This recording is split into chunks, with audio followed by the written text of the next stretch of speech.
पालघर जिल्ह्यातील तलासरी तालुक्यांतर्गत येणाऱ्या इबाडपाडा येथील ताकंद हॉटेल परिसरात गांजाच्या व्यवहारावर पोलिसांनी छापा टाकून 2 आरोपींना अटक केली असून कारवाईत 2330 किलो गांजासह एकूण 3,94,160 रुपयांचा मुद्देमाल जप्त करण्यात आला आहे। आरोपी संतोष वाईन बाप्टिस्ट धोंडी अशी आरोपीची नावे असून त्यांच्यावर अंमली पदार्थ नियंत्रण अधिनियमांतर्गत गुन्हा दाखल करण्यात आला आहे। ही कारवाई पोलीस निरीक्षक अजय गोरड यांच्या नेतृत्वाखाली पार पाडण्यात आली। Maharashtra live news reporter Shailesh तांबडा, राज्य प्रतिनिधी पालघर। आता गाडीवर मोबाईल नंबर नाही तर इमर्जन्सी QR कोड वापरा, जे तुम्हाला अडचणीच्या वेळी साथ देईल।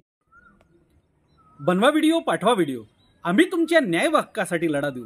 ताज्या बातम्या व घडामोडींसाठी पाहत राहा फक्त महाराष्ट्र लाईव्ह न्यूज। आजच आमच्या चॅनलला सबस्क्राईब करा, शेअर करा, कमेंट करा आणि हो, बेल आयकॉन दबायला विसरू नका। जय महाराष्ट्र।